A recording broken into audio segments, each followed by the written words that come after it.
நல்லது பண்றதுக்கு அரசியலுக்கு வாங்கடா, கொள்ளை அடிக்கிறது கொலை பண்றதுக்கு அரசியலுக்கு. கலர்கண்ணாடி நேயர்களுக்கு வணக்கம். வணக்கம் சார்.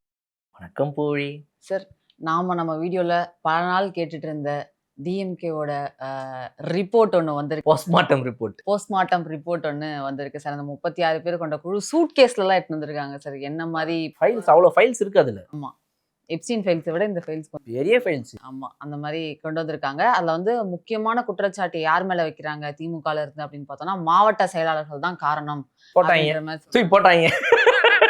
அவங்க பாவம் அக்கடானுங்கிறத மாவட்ட செயலாளர் தூக்கி போட்டாச்சு. மாவட்ட செயலாளர்கள்ட்ட கேட்டீங்கன்னு வச்சுக்கோங்க, அவங்க கீழே இருந்த பயலுக சொல்லவே இல்லை. இப்படி கீழே கீழே கீழே கீழே இவன் தான் அப்படின்னு கை காட்டுறது. அதுதான் இந்த ரிப்போர்ட். சொல்லுங்க, வேற என்ன? இது வந்து ஒரு பக்கம் இருந்தாலும் ரொம்ப டீப்பா இருக்கிறது மாவட்ட செயலாளர்கள். அது இன்னொன்னு திமுகவினர் தான் வந்து மு.க. ஸ்டாலின் அவர்கிட்ட வந்து அடுத்தது நம்ம தான், அதெல்லாம் தாவேக்காவை பத்தி பெருசாலாம் கண்டுக்காதீங்க, விஜய் அவர்களோட செல்வாக்கை வந்து குறைச்சி மதிப்பிட்டு மு.க. ஸ்டாலின் அவர்கிட்ட அடுத்து நம்ம தான் அப்படிங்கிற மாதிரி ஒரு பிம்பத்தை அவங்க தான் கிரியேட் பண்ணியிருக்காங்க. அதனாலதான் இந்த படுதோல்வி அப்படிங்கிற மாதிரி ஒரு விஷயங்கள் சொல்லியிருந்தாங்க. அதே மாதிரி அவங்க கொண்டு வந்த திட்டங்கள், மகளிர் உரிமை தொகையா இருக்கட்டும், விடியல் பயணமா இருக்கட்டும், இதெல்லாம் இருக்கிறதுனால பெண்களோட வாக்கு நமக்கு தான் அப்படின்ற ஒரு இது அவங்க இருந்துச்சு. இந்த சட்ட ஒழுங்கு, பாலியல் வன்கொடுமை இதெல்லாம் மைண்ட்ல எடுத்துக்காம இந்த திட்டங்கள் வந்து அதை சரி செஞ்சிரும் அப்படிங்கிற மாதிரி ஒரு மைண்ட் செட்ல வந்து திமுகவினர் வந்து மு.க. ஸ்டாலின் சொல்லிட்டாங்க அப்படிங்கிற மாதிரி ஒரு விஷயங்களும் சொன்னாங்க சார். மாவட்ட செயலாளர் எடுத்துக்கிட்டோம்னா இதுல ரொம்ப பாதிப்படைஞ்சது யாரு அப்படின்னு பார்த்தோம்னா இளைஞர் அணி இருக்கோம், அவங்கதான். ஏன்னா மாவட்ட செயலாளர்கள்லாம் வந்து இளைஞர் அணி ஏதாவது ஒரு, இப்போ மாவட்டத்தில் ஏதாவது ஒரு ஃபங்க்ஷன் இருக்கு அப்படின்னா அந்த ஃபங்க்ஷனை அவங்கள கேட்காம இவங்க நடத்தக்கூடாது. அப்படியே இவங்களை கூப்பிட்டாலும் அவங்க மாவட்ட செயலாளர்கள் வரமாட்டாங்க. சாதி ரீதியாகவும் வந்து அவங்க கூட இருக்கவங்க தான் கொஞ்சம் மேலே வரணும் அப்படின்றதுக்காக மற்ற சாதி இளைஞர்களை வந்து ஓரம் கட்டிட்டாங்க அப்படிங்கிற மாதிரியும், அதே மாதிரி மற்ற இளைஞர்களை வந்து கண்டுகொள்ளாம வாரிசு ரீதியா அடுத்தடுத்து தான் முன்னாடி வரணும் அப்படின்ற மாதிரி மாவட்ட செயலர்கள் நினைச்சிட்டாங்க. அதனாலதான் வந்து ஒரு மாதிரி இளைஞர்கள்கிட்ட வந்து திமுக போய் சேரல அப்படிங்கிற மாதிரி சில விஷயங்களும் சொல்றாங்க.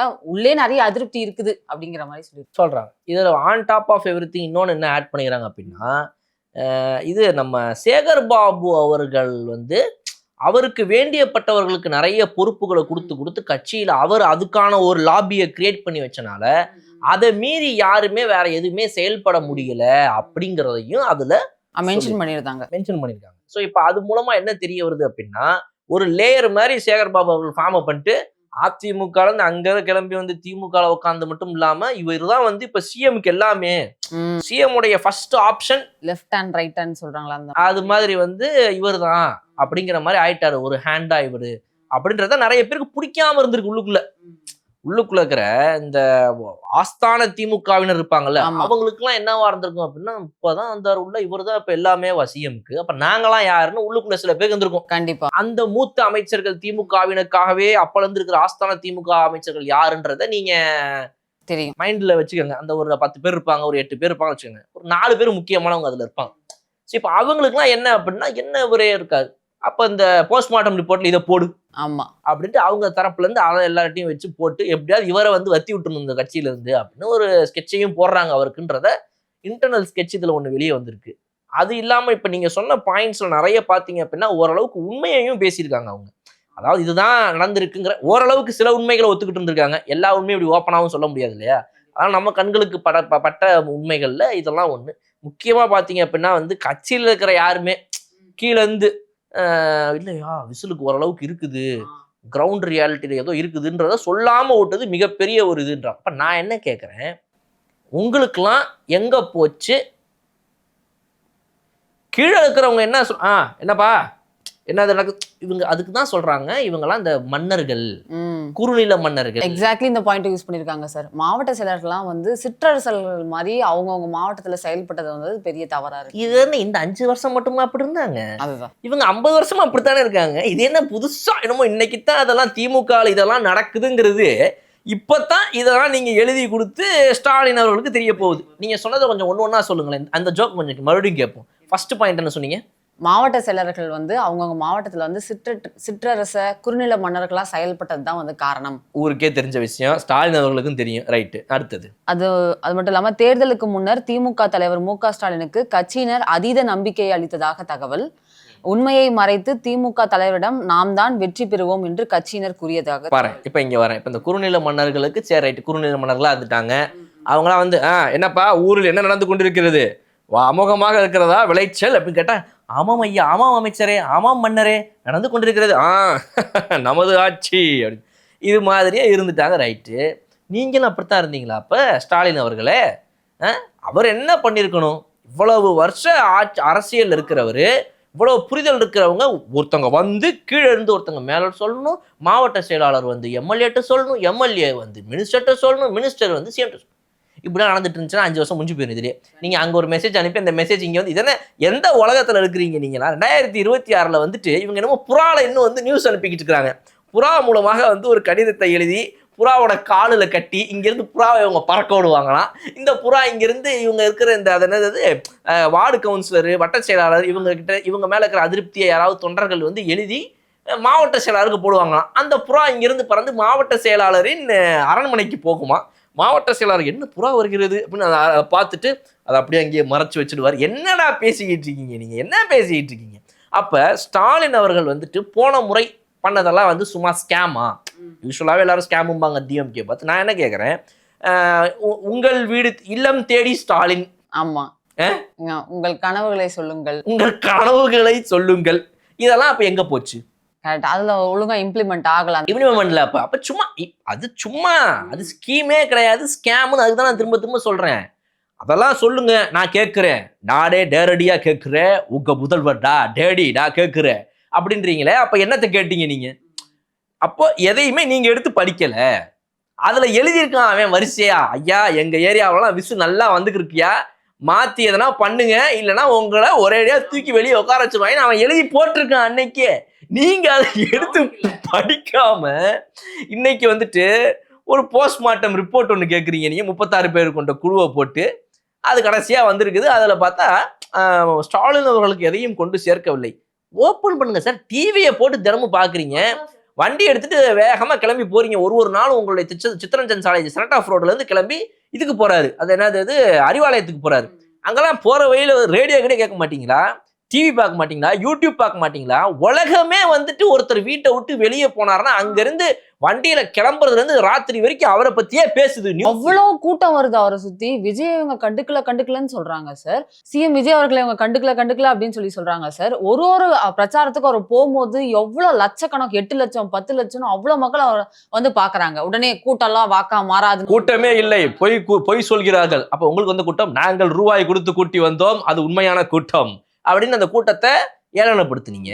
இதெல்லாம் உங்க ரிப்போர்ட்ல வரலையே. விஜய் அவர்களின் கட்சியை நாங்கள் ஏளனப்படுத்தினோம், திரு விஜய் அவர்கள் வந்து எங்களுக்கு ஒரு போட்டியாளரே இல்லை அப்படின்னு இன்றைய முதல்வரை அன்னைக்கு நாங்க வந்து துச்சமா நினைச்சோம் அப்படின்னு சிஎம் ஆக இருந்த ஸ்டாலின் அவர்கள் முதல்ல கொடுக்கட்டும் அந்த ரிப்போர்ட்ல பக்கத்தை. அவர் முதல்ல எவ்வளவு உதாசீனப்படுத்தினாரு. கீழே இருக்கிறவங்களாம் சொன்னாங்களாம், அதெல்லாம் கேட்டுட்டு ஆமா அப்ப நம்ம தான் டாப், ஓகே ரெடி கோ அப்படின்னு சொல்லி அவர் போயிட்டு எல்லாத்தையும் பேசினாராம். சார் உங்களுக்கு எங்க சார் இருக்குது? நீங்க பாருங்க சார், டிவி பாருங்க, நியூஸை பாருங்க, யூடியூப். இப்போ எனக்கெல்லாம் வந்து 1000 பேர் சொல்லிட்டுக்கிறாங்களா? என்னங்க சாதாரண மனுஷன் தானேங்க நீங்க. ஒரு நியூஸை கன்சியூம் பண்றீங்க, டிவியை பாக்குறீங்க, பேப்பரை படிக்கிறீங்க, யூடியூப் ஓப்பன் பண்ணா, இன்ஸ்டா ஓப்பன் பண்ணா. வருஷம் கட்சியில அரசியல்ல இருக்கிறாங்க. இதுல வந்து இவங்க சொல்லலையா, அதனால இவருக்கு தெரியல. இதெல்லாம் சும்மா சப்ப நொண்டி சாக்குங்க. அடுத்து திமுக தலைவர் தோத்ததுனால அவங்க அறிவாலயம் வரும்போது தொண்டர் ஒருத்தர் அழுததை நீங்க பாத்துருக்கீங்க. ஆமா ஒருத்தங்க ஒரு அம்மா ஒருத்தங்க வந்துட்டு, ஐயா நம்மள என்னதான் இருந்தாலும் இப்படி பண்ணிருக்க கூடாது ஐயா. நானே இப்பதான் அழுது முடிச்சு கொஞ்ச நாள் கம்முன்னு இருக்கேன். என்னத்துக்கு இந்த பொம்பளை அழுது? கார் திறந்த உடனே வாசல்லையே இப்படி ஒப்பாரி வச்சா 4 விளங்குமாடா அன்னைக்கு அப்படின்னு சொல்லிட்டு அவர் இப்படியே பாக்குறாரு. அமைதியா இருமா நீ வேற இப்படித்தான். ஐயோ நம்மளை போட்டு இந்த நீ அழுதுருவ, நியூஸ்ல போட்டு நம்மளை கலாய்க்கிறானுங்க. ஏன் தான் இரு வரேன் அப்படின்ட்டு போற அந்த அம்மா நிறுத்த பாடு இல்லை. அவரை போயிட்டாரா அப்படின்னு நல்லா சிந்திட்டு நியூஸை பார்த்துட்டு ரிப்போர்ட்ல போயிட்டு பிரஸ்ஸை பார்த்து நான் என்னத்தான் சொல்ல அப்படின்னு அதுக்கு ஒரு 5 நிமிஷம். தூய்மையான உள்ளம் அவரை போய் இப்படி தூக்கி எறிஞ்சிட்டாங்க மக்கள். உங்க தூய்மையான உள்ளத்தை போட்டு கிளிக்கிறாங்க. 30 நாள் அரசு வந்த ஒரு ஆட்சியில வந்த கட்சி துவச்சு நிக்குதுங்க. அதெல்லாம் பாக்குறாங்களா இல்லையானே தெரியல எனக்கு. நிஜமாவே இந்த ஜென்சி டிஎம்கே இவங்க நடத்துற இந்த மீட்டிங்கு, அதுல வந்து இவங்க இந்த கொத்தடிமைகள் SVR ப்ரௌட் கொத்தூஸ்ன்னு சொல்றவங்க, இவங்கெல்லாம் அடுத்த தலைமுறையை எங்க எடுத்துட்டு போக. இதுல வேற கார்ல் மார்க்ஸ் என்ன சொல்கிறார் என்றார். உதயநாத் தம்பினா லெனின் என்ன சொல்றாரு தெரியுமானா, வாயில எதுனா வந்துட போகுது. அவன் இங்க போராடி மல்லு கட்டி ஒவ்வொரு நாளும் நமக்குலாம் இங்க பிரச்சனை. எங்க போனாலும் லஞ்சம், எதுக்கு போனாலும் பணத்தை கட்டணும், எதுக்கு போனாலும் கமிஷன் கொடுக்கணும், எங்க போனாலும் ஏஜென்ட் லைஃபே ரொம்ப வந்து இந்த கமிஷன் லஞ்சம் அவ்வளவு இருக்குது. சாதாரண ஒரு டிரைவிங் லைசன்ஸ் வாங்கணும் போனா கூட ஏரியால ஒருத்தர் அதெல்லாம் இல்ல நம்ம அம்மா அப்பாவே சொல்லிடுவாங்க, ஏய் நம்மளாம் போனாலாம் வாங்க முடியாது. எங்க அதெல்லாம் இல்லாம இருக்கு, எல்லா இடத்துலயும் இருக்குது. போ அந்த ஏஜென்ட் ஒருத்தர் இருக்காரு, அவர்கிட்ட போ, அவர் கொடுத்து அவர் எல்லாத்தையும் கரெக்டா பண்றதெல்லாம் பண்ணி அவரான வாங்கி கொடுத்துருவாரு. இப்படின்னு மக்கள் மனசை இவங்க மாத்தி வச்சிருக்காங்க.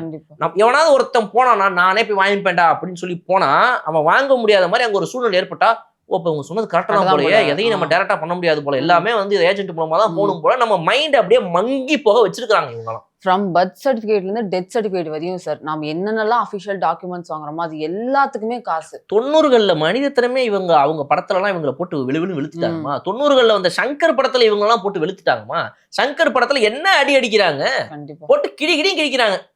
எப்ப 90கள்லயே ஜென்டில்மேன்ல இருந்து ஆரம்பிச்சு இந்தியன்ல இருந்து ஆரம்பிச்சு எல்லா படம் முதல்வன்ல இருந்து எல்லாம் அப்பயே போட்டு அடிச்சாச்சு. ஆனாலுமே அதெல்லாம் இப்படியே தான் இருக்கு. இது சும்மா படத்துல நம்ம யாரை பத்தியோ பேசுறாங்கப்பான்ற மாதிரி இவங்க அப்படியே தான் இருந்துக்கிறாங்க. அப்ப இவ்வளவு விஷயங்களை இன்னைக்கு மாற்றுவதற்கான ஒரு முயற்சியாக முதல் முறையாக ஒரு 2.5 வருடமே ஆரம்பிச்ச கட்சி இன்னைக்கு ஆட்சிக்கு வந்திருக்குது. இதுல பல விஷயங்களை பண்ணுது. அப்படிங்கும் போது இதெல்லாம் பாராட்ட கூட உனக்கு மனசு இல்ல.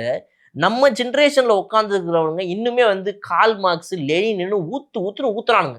டேங்க வா என்னடா சொன்னார் கால் மார்க்ஸ், அச்சோ அந்த வீடியோக்காக ரெடி பண்ண அன்னைக்கு இப்போ வந்து கேட்கறாங்க, கோட்டை திடீர்னு ஞாபகப்படுத்த முடியல நம்மளால. கால் மார்க்ஸ் என்ன சொன்னார் என்றால் ஒரு சாரி கவர்ச்சி வழிபாடு வந்து நாடு இந்த மாதிரி ஹீரோ வர்ஷிப் தான் வந்து ஒரு நாட்டின் அழிவுக்கு காரணம். சரி கால் மார்க்ஸ் வேற என்ன சொன்னாரு ப்ரோ, கால் மார்க்ஸ் இது ஒண்ணுதான் ப்ரோ சொல்லியிருக்கிறாரு. ஓ கால் மார்க்ஸ் பிறந்ததுல இருந்து சாப்பிட வரைக்கும் இது ஒன்னேதான் சொன்னாரா? இதை தவிர கால் மார்க்ஸ் வேற எதுவுமே சொல்ல. ஏன்டா இப்படி பொய்யா புழுகுறீங்க? ஐயோ இவங்க டார்ச்சர் தாங்க முடியல. சோ இவங்கெல்லாம் எடுத்துட்டு போய் இந்த நாட்டை எங்க விடணும்னு ஆசைப்படுறாங்கன்னு சத்தியமா எனக்கு புரியல. நான் என்ன சொல்றேன், டிவிகே வந்து தி பெஸ்ட்பா, உலகத்தின் சிறந்த கட்சி இதுதான்ப்பா. இப்போ வரைக்கும் வந்து டிவிகே உடைய அரசு வந்து சிறப்பா செயல்படுதுப்பான்னு சொல்லவே முடியாது நம்மளால. ஏன்னா டிவிகே அரசு செயல்படுற இடத்துல அந்த இடத்துல எங்கெங்கெல்லாம் பிரச்சனை இருக்குதோ அதுக்கு காரணம் இவங்க ஒரு 70 வருஷமா ஒரு ஆணி வேற ஊண்டிட்டு போயிருக்காங்க. ரைட்டா? அதிகாரிகளே சில பேர் இன்னும் மாறல சார். அவங்களும் ஒரு கட்சி சார்பு இருக்கிறதுனால ஏரியால இருக்கிற சின்னதா இப்ப கூட நம்ம ஃப்ரெண்ட் ஒருத்தர் வந்து இப்ப பேசிட்டு இருந்தாரு. அவர் என்ன சொல்றாரு, நம்ம ஆபீஸ்ல ஒருத்தர், அவர் என்ன சொல்றாருன்னா, ப்ரோ நேத்து வந்து நான் வந்து ஏதோ ஒரு இந்த ரிஜிஸ்டர் ஆபீஸ்க்கோ எதுக்கோ அப்படின்னா இந்த பப்ளிக் டாய்லெட் இருக்குது இல்ல, பப்ளிக் டாய்லெட் ஒரு ஃப்ரீ டாய்லெட், அது யூஸ் பண்ண போனா 5 ரூபா ஒருத்தவங்க வெளியே உட்காந்து வாங்கிட்டு இருக்காங்க. எதுக்குங்க இலவச கட்டண கழிப்பீடுன்னு போட்டுருந்தா பரவாயில்ல, இலவசம் அப்படின்னு சொல்ற இடத்துல எதுக்குங்க என்கிட்ட 5 ரூபா வாங்குறீங்க? ஏன்னா அது கான்ட்ராக்ட் இருப்பா, நாங்க தான்ப்பா அப்படிப்பான்னு சொல்லிட்டு ஒரு 5 ரூபா ஒருத்தவங்க வாங்கிடுறாங்க. எதுக்குங்க என்கிட்ட வாங்க ஒருத்தர் கேட்கறாரு. அப்போ நான் என்ன சொன்னேன், இந்த இடத்துலலாம் இதெல்லாம் எடுத்து வீடியோவா எடுத்து போடுங்க. ஏன்னா என்ன பண்ணுவாங்கன்னா இந்த ஏரியால இருக்கிற இன்னுமே இந்த கவுன்சிலர் வார்டு வீடுன்னு இருக்கிறவங்க எல்லாம் அந்த திமுக ஆளுங்களா, நீ எல்லாம் பயப்படாத வாங்கினேரு, நான் பயந்தானா அப்படிதான் பண்ணுவானுங்க, நீ பாட்டு வாங்கு, நீ பாட்டுக்கு இப்ப திருந்திராதம்மா, திருந்திதா மாறிட்டேன்னா அப்ப 2031 திரும்ப நாங்க தான் வருவோம். அப்ப நீங்களாம் திருந்திட்டீங்கன்னா நாங்க யாரை வச்சு ஆட்சி பண்றது? அடுத்த வருஷமே அவங்க வருவாங்கன்னு கணக்கு. ஆமா. சோ அதனால அப்ப நாங்களாம் வரும்போது நீங்களாம் அப்படியே தான் நீங்களாம் உருப்பிட கூடாது அப்படின்னு இந்த ஊருக்குள்ள இருக்கிற இந்த குட்டி ஆளுங்கெல்லாம் எதனா வேலையை பண்ணிட்டு இருப்பாங்க. சோ அதெல்லாம் மாறணும் டோட்டலாவே மொத்தமா. உங்கள்ல இருந்து என்கிட்ட இருந்து இங்க இருக்கிற ரூம்ல இருக்கிறவங்கல இருந்து இந்த வீடியோ பாக்குறவங்கல இருந்து எல்லாருமே மொத்தமா நம்ம மைண்டே வந்து இல்ல, நம்மளால நேர்மையா கூட இருக்க முடியும், காசை கொடுக்காமையோ வாங்காமையோ நம்ம இருக்க முடியும், ஒவ்வொருத்தவங்களோட எண்ணத்தையும் மாற்ற வேண்டிய கடமைய 30 நாளுக்குள்ள நீங்க ஒரு ஆட்சி கிட்ட கொடுத்துருவீங்க, ஒரு சிஎம் கிட்ட கொடுத்துருவீங்க. அது எப்படிங்க முடியும்? கண்டிப்பா நீங்க கொடுக்க கூடாது, நான் வாங்க கூடாது. ஆனா எங்க 2 பேர்ல யாராவது ஒருத்தங்க தப்பு செஞ்சா கூட அதுக்கு சிஎம் காரணம் அப்படின்னா எந்த சிஎம் சொல்லுவீங்க நீங்க? இதுக்கு முன்னாடி இந்த சிஎம் எல்லாம் விட்டுருவீங்க, 30 நாள்ல இருக்கிற சிஎம் சொல்லுவீங்க நீங்கன்னா அப்ப எவ்வளவு ஒரு குறுகிய எண்ணத்தோட உங்களுடைய இன்டென்ஷன் புரிஞ்சு போச்சு. நீங்க என்ன பேசுறீங்க, நீ ஒரு அஜெண்டாவோட பேசுறீங்க, உங்களுக்கு இந்த நாட்டு மேல அக்கறை கிடையாது, உங்களுக்கு இந்த மக்கள் மேல ஆசை கிடையாது, உங்களுக்கு இந்த ஃபியூச்சர் இருக்கக்கூடிய ஜென்ரேஷன் மேல இருக்கக்கூடிய ஒரு கொஞ்சம் கூட துளி கூட அக்கறை கிடையாது. உங்களுக்கு தேவையெல்லாம் நான் ஒரு ஐடியாலஜி நம்புறேன்ப்பா, ஐடியாலஜின்னு அந்த ஐடியாலஜியை வச்சு ஒருத்தன் காசு பண்றான் தெரியுமா, அந்த கட்சியை நம்புறேன்ப்பா, அதனால நான் அவனுக்கு கடைசியும் கொத்தரிமையா இருப்பேன் ப்ரௌடா சொல்லுவீங்க. ஐ எம் வெரி சாரி, உங்களை போன்ற நபர்கள் கொஞ்சம் கொஞ்சமா வந்து இந்த டைனாசர்கள் அழிஞ்சு போன மாதிரி சீக்கிரமா அழிஞ்சு போயிட்டீங்க. அப்படின்னா நேர்மையா ஒரு அரசு இருக்கணும்னு ஆசைப்பட்டு அதை நம்புற மக்கள் மட்டும் இருந்தாங்கன்னா உலகம் உண்மையா உருப்படியா நல்லா இருக்கும்னு நான் நினைக்கிறேன். அதே மாதிரி சார் சில திமுகல இருந்து அவங்க தோல்விக்கு அப்புறம் சில கூட்டங்கள்லாம் நடத்திக்கிட்டு இருக்காங்க. அந்த மாதிரி இன்னைக்கு திமுகவோட மகளிர் கூட்டம் நடந்துச்சு. அப்போ துரைமுருகன் அவர்கள் வந்திருக்காங்க. நிர்வாகிகள் யாருமே அவர் கவனிக்காததுனால அவர் ஒரு மாதிரி கோச்சிக்கிட்டு போயிட்டாரு சார் திருப்பியும்.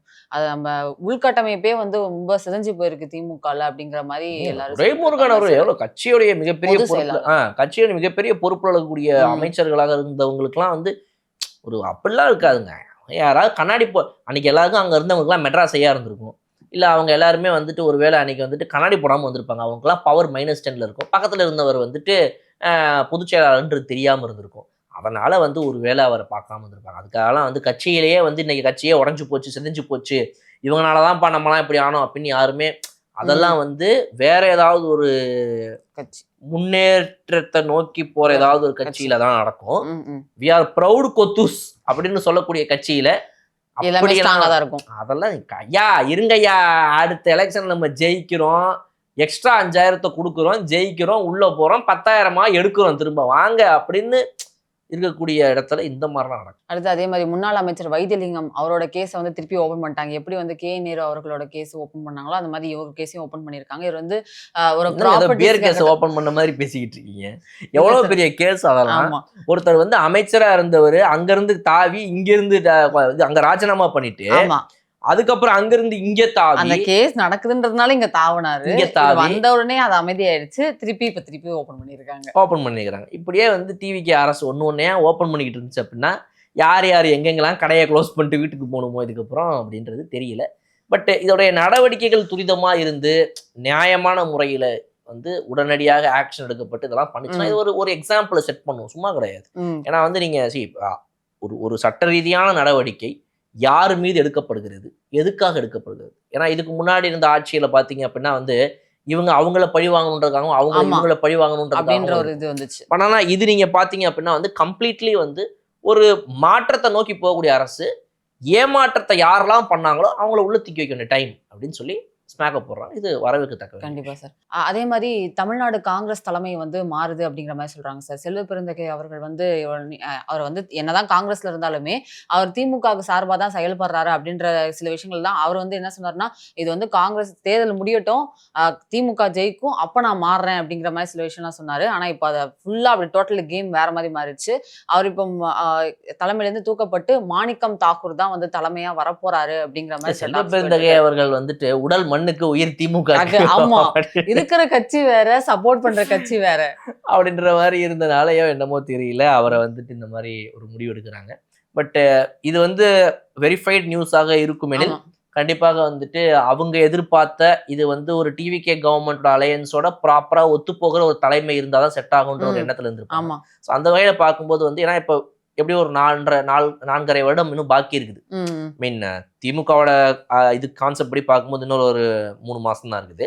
பட் ஆக்சுவலா பார்த்தோம் அப்படின்னா இன்னொரு ஒரு 4.5 வருடம் இருக்கு. ஆமா, 1 மாசம் தான் போயிருக்கு. ஸோ அப்படி இருக்கும்போது கண்டிப்பா அவங்களுடைய இன்டென்ஷன் என்னவா இருக்கும் அப்படின்னா டிவிகே அண்ட் காங்கிரஸ் டுகெதர் எப்படி ஃபிளரிஷ் ஆகலாம் இந்த ஒரு 4.5 வருடத்துல.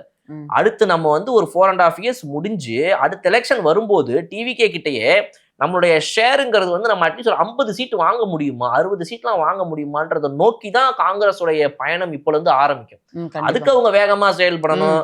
காங்கிரஸ் இன்னுமே போதும்னா நம்ம என்ன அந்த காலத்திலேயே நம்ம தான் நாட்டுக்கு சுதந்திரம் வாங்கி கொடுத்தோம், நம்ம தான் எல்லாத்தையும் இப்படி இன்னுமே அந்த ஒரு மிதப்புல இல்ல. திமுக எப்படியும் நம்மளை எங்கேயும் உருப்பட போறது கிடையாது. நமக்குன்னு சில தொகுதிகள்ல இன்னுமே ஓட்டு காங்கிரஸுக்கு ஒரு ஓட்டு இருக்கு. அதை தாண்டி இந்த திமுக காரன் நமக்கு எதிராக வேணும்னே அந்த தொகுதியில ஒரு திமுக காரனை வேற ஒரு சுயேட்சையாவோ வேற ஒரு இதுலயோ எதையாவது நிறுத்தி திமுருக்கு நம்மள என்ன பண்ணுவான். போதுண்டா இவனுக்கு எதிர்ப்பணம் என்னடா பண்றதுன்னு அந்த ஓஞ்சு போன காங்கிரஸ் இருக்குல்ல, அது எந்திரிச்சு ஓடுறதுக்கான டைம் இது. இன்னொன்னு, ராகுல் காந்தி அவர்களை பொறுத்த வரைக்கும் 3 முறை தோத்து போன காங்கிரஸ் 4வது முறையும் தோற்று போனால் அது எவ்வளவு பெரிய அசிங்கமா இருக்கும் இன்னும் அப்படிங்கிறதையும் புரிஞ்சிருப்பாரு. மத்தியில யோசிச்சுட்டு இருப்பாரு. ஸோ அவர் வந்து 2029 பொறுத்த வரைக்கும் ஜெயிக்கணும் அப்படின்ற எண்ணம் இருக்கும் பட்சத்தில் கண்டிப்பா எல்லா ஸ்டேட்லயுமே நம்மளை எப்படி இன்னும் ஸ்ட்ராங் பண்ணலாம்னு யோசிப்பாரு. தமிழ்நாடு அவங்களுக்கு எப்பவுமே வந்து ஒரு ஸ்ட்ராங் ஃபோர்டேவா தான் இருந்தது. டிஎம்கே காங்கிரஸ் சேர்த்து 40க்கு 40 தான் அடிச்சுட்டாங்க பாண்டிச்சேரியோட சேர்த்து. ஸோ அதனால அது அவங்களுக்கு பிரச்சனையா இல்லை. பட் இப்போ இந்த டிவிகே கவர்மெண்டோட அலையன்ஸ்ல இருக்கும்போது இப்பவும் நம்ம அதே இதை மெயின்டைன் பண்ணணும். அந்த நம்பர்ஸ் எங்கேயும் குறைஞ்சு போயிடக்கூடாது. டிஎம்கே வேணாலும் ஒருத்தன் உள்ள பூந்து வேலையை பார்ப்பான். அப்ப நமக்கு இருக்கிற ஹெட்டே வந்துட்டு டிஎம்கேக்கு கொஞ்சம் ஃபேவரபிளா இருந்துச்சுன்னா நம்ம ஒன்றும் பண்ண முடியாது. இப்போ நம்ம டிஎம்கேயோட வெளியே வந்துட்டோம். இப்போ நமக்கு தேவையானது என்ன அப்படின்னா இந்த டைம்ல யாரெல்லாம் வந்து டிஎம்கே அலையன்ஸை தாண்டி டிவிகே அலையன்ஸ்ல போறது பெஸ்ட்னு யாரெல்லாம் பேசினா அதுல சீனியர் லீடர்ஸ் யாரு அதுல ஒருத்தவங்க எடுத்து போறது பெஸ்ட்னு அந்த ஃப்ளோல போறாங்க 2029 எலெக்ஷனை நோக்கி. ஸோ இந்த ஒரு நெக்ஸ்ட் ஒரு 4 to 5 years இவர் தான் இருப்பாரு அப்படின்னு எதிர்பார்க்கப்படுது யாரை இவங்க நியமிக்கிறாங்க. ஸோ அது எப்படி மூவ் ஆகுதுன்னு பார்ப்போம். அதே மாதிரி கம்யூனிஸ்ட் கட்சிகள்லாம் வந்து திமுக கூட்டணியில இருந்து இல்ல நாங்க அப்படிங்கிற மாதிரி ஏன் இப்படி சொல்றாங்க? மனசு நொந்து போவாது. ஆமா, இனிமேல் இதுக்கு மேல இருக்க தேர்தல்லாம் வந்து திமுக தனித்து தான் போட்டி அப்படின்ற மாதிரி தனித்து தான் போட்டியிடணும், அதுக்கான வேலைகள் நாம் பார்க்கணும் அவங்க இது பண்ணிட்டாங்க. அதே மாதிரி கம்யூனிஸ்ட் கட்சிகள் வந்து நாங்க திமுக கூட்டணியில இல்ல அப்படிங்கிற ஒரு விஷயத்த இப்போதைய நிலவரம் அதுதான். இப்ப அரசியல் நிலவரை பார்க்கும்போது இதுதான் பண்ண முடியும். உங்களுக்கு புரியுதா இல்லையா? என்ன மொழியில நான் இன்னும் உங்களுக்கு சொன்னா புரியும். ஆமா, செய்தியாளர்கள் ட்ரிகர் பண்ற மாதிரி கேட்டிருந்தாங்க. அப்ப கூட்டணியில இருந்து வெளியில இருந்து ஆதரவு இந்த ஆதரவு அப்படிலாம் கேட்டிருந்தாங்க. இங்க நான் உங்களுக்கு சொல்றது புரியலையா? திமுக கூட்டணியில் கம்யூனிஸ்ட் கட்சிகள் இல்லை அப்படின்ற மாதிரி சொல்லிட்டு திட்டவட்டமாக தெரிவித்துள்ளார் அப்படின்ற மாதிரி ஒரு செய்தி வந்திருக்கு. இப்ப எந்த மூஞ்சியை வச்சுக்கிட்டு ஒரு 35 நாளுக்கு முன்னாடி இல்ல விசிக சிபிஐ சிபிஎம்லாம் கிழுக்குப்புடியா இருப்பாங்க, நெருக்கடி கொடுப்பாங்க, பெரிய இது பண்ணுவாங்க, ரிபல் அப்படி இப்படின்லாம் சொன்னவங்க இப்ப என்ன பண்ணுவாங்க? இல்ல வந்து அவங்க எல்லாருமே இப்ப வந்து கொஞ்ச நாளுக்கு முன்னாடி வரைக்கும் ஒரு 15-20 நாளுக்கு முன்னாடி வரைக்கும் அதெல்லாம் ஒண்ணு இல்லைங்க 6 மாசம் இது முடிஞ்சு போயிடுங்கன்னு சொன்னவங்க என்ன பண்ணுவாங்க? எங்களுடைய தயவுல தான் இந்த ஆட்சியே நடக்குதுன்னு சொன்னவங்க இப்ப அவங்க மூஞ்சி தூக்கி எங்க வைப்பாங்க? இல்லைங்க உள்ள இருக்கிறது எல்லாமே எங்க கட்சிங்க, நாங்க சொல்லிதாங்க அவங்க அங்க போனாங்க அப்படின்னு சொன்னவங்க இப்ப அவங்களுடைய எங்க வைக்க போறாங்க அப்படின்றதே தெரியல. இதுக்கு எதுனா பதில் எங்கேயாவது ஆன்லைன்ல எதுனா இதை பத்தியாவது இப்ப பேசுறாங்களா? இல்ல சிபிஐ சிபிஎம் இல்ல சிபிஐ சிபிஎம் துரோகின்னு சொல்ல போறீங்களா? இப்போ தெரியல சார். இன்னும் 2 நாள்ல அந்த மாதிரி எதுவும் வரல. திரும்ப அவர்களுடைய கட்சி வந்து நாங்க அமைச்சரவையை வாங்கின உடனே என்ன மாதிரி ஒரு ட்வீட் ராஜா அவர்களால போடப்பட்டு ஆராசா அதை டெலிட் பண்ணாருன்றது நமக்கு தெரியும். ஸோ அந்த மாதிரி ஏதாவது இது வரைக்கும் வரலையே. இனிமேல சிபிஐ சிபிஎம்க்கு அகைன்ஸ்ட் அந்த மாதிரி விட போறீங்களா? என்ன பண்ண போறாங்க அப்படின்றது தெரியல. எல்லாரையும் வெறுக்கிறத ஆரம்பிச்சுட்டு உங்களை நீங்க முதல்ல வெறுக்க ஆரம்பிக்கணும். நம்ம எவ்வளவு கேவலமா இருந்திருக்கிறோம். இந்த படத்தெல்லாம் காடையை பார்த்துட்டு நீங்க எவ்வளவு பெரிய கேவலமான தெரியுமாடா அப்படின்னு திட்டிப்பாங்க. அந்த ரவுடிங்கெல்லாம் அப்படி காடை அந்த மாதிரி உங்களை பார்த்து நீங்க முதல்ல திட்டிட்டு காரி ஒரு தடவை துப்பிட்டு நம்ம எவ்வளவு பெரிய 75 வருஷ கட்சி ஏன்னா நம்மளை ஒருத்தர் மதிக்க கூட மாட்டேன். கூட்டணியில இருந்தவங்க எல்லாம் நம்மளை விட்டுட்டு அங்க போயிட்டாங்க. ஒரு மாசம் நம்ம வந்து அட்லீஸ்ட் நம்ம தயவுன்னு சொல்லி வண்டி ஓட்டணும். இப்போ வந்து இனிமே நான் அவங்க கூட கூட்டணியிலே கிடையாது, எங்களுக்கு அவங்க சம்பந்தமே கிடையாது, பச்சை கிளிங்கிற பேரே அந்த பேப்பர்ல இல்லைங்கிற மாதிரி திமுகங்கிறது யாருன்னே தெரியாதுங்க அப்படின்னு சொல்லிட்டாங்களே. நம்ம மூஞ்சி தூக்கி இப்ப எங்க வச்சுப்போம்? இன்னுமே அவங்கள சோசியல் மீடியா ரீல்ஸ் அரசியல்னு சொல்லிட்டு இப்ப நம்ம ட்விட்டர்லயே எக்ஸ் வலைதளத்திலேயே வண்டி ஓட்டிட்டு இருக்கோமே, இப்படி ட்வீட்டா போட்டு தள்ளுறமே. ஆனாலும் ஒருவே நம்மளை கண்டுக்காம எல்லாரும் அங்க போய் கூட்டணியில இதுல அமைச்சரவையில இடத்த வாங்கினவங்கல இருந்து வாங்காதவங்கல இருந்து எல்லாருமே இப்ப ஒரே விட்டு போயிட்டாங்க. நம்ம யாரு கூட 2029 நிக்க போறோம்? சின்ராசு மூமெண்ட் தான் சார் ஞாபகம் வருது. என்னது? நமக்கு சின்ராசு கூப்பில எங்க வீட்டுல எல்லாம் வந்தாச்சு அப்படிமாங்களா அந்த மாதிரி இப்ப இங்க எல்லாரும் வந்தாச்சு. நேஷனல் காங்கிரஸ் வந்துட்டு 2029 நீங்க சொல்ற மாதிரி தான் நடக்கும். 2029 நின்ன உடனே கடைசி அங்க செல்வ பெருந்தகை ஒரு ஓரமா அங்க இருந்து சொல்லுவாரு. இப்ப ஒரு தலைவரா இருக்க மாட்டாரு, ஒரு மெம்பராவது இருப்பார்ல. அப்போ ஒரு சொல்லுவாரு, கூட்டணி எல்லாம் வந்துருச்சாப்பா, எல்லாம் ரெடியா, நான் 29 எலெக்ஷனுக்கு நான் தாக்கல் பண்ணலாமா அப்படின்னு. ஐயா சின்ராசு